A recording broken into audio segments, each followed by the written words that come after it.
महानगरपालिकेच्या नवीन आयुक्त सौम्या शर्मा यांनी पदभार स्वीकारल्यानंतर शहरात स्वच्छतेची मोहीम हाती घेतली आहे। मात्र या मोहिमेला बडनेराचे नागरिक किती प्रतिसाद देत आहेत हा एक मोठा प्रश्न आहे।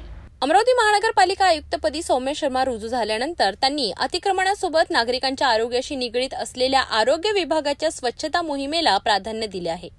त्यांच्या आदेशानुसार बडनेरा येथेही सार्वजनिक ठिकाणी कचरा न टाकण्याचे आणि टाकल्यास दंडात्मक कारवाई करण्याची भिंतीवर फलक रंगविण्यात आले।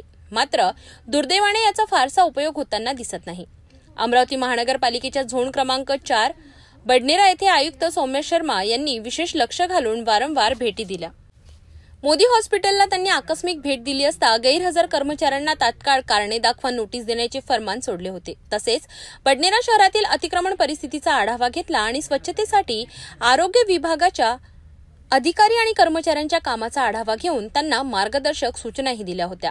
बडनेरा शहरातील सिंधी कॅम्पमध्ये जाणाऱ्या रस्त्यालगत नागरिक सतत कचरा टाकत असल्याने स्थानिक परिसरातील नागरिकांना प्रचंड त्रास होत होता। यावर नियंत्रण मिळविण्यासाठी येथील भिंतींवर येथे कचरा टाकल्यास 1000 रुपये दंड, येथे कचरा टाकू नये आणि सीसीटीव्हीच्या निगराणीत आहोत असे फलक रंगवले आहेत। असे असूनही सीसीटीव्ही कॅमेरा आणि दंडाची पर्वा न करता येथे मोठ्या प्रमाणावर कचरा आढळून येत आहे। याला आरोग्य विभागाचे अपयशच म्हणावे लागेल। स्वच्छता कर्मचारी सातत्याने साफसफाई करताना दिसतात, कचरा घंटा गाड्याही प्रभागात जाऊन कचरा व्यवस्थापन करतात, मात्र नागरिकांचा सहभाग दिसून येत नसल्याने स्वच्छतेचा प्रश्न निर्माण होतो असे आरोग्य विभागाच्या वतीने बोलले जात आहे।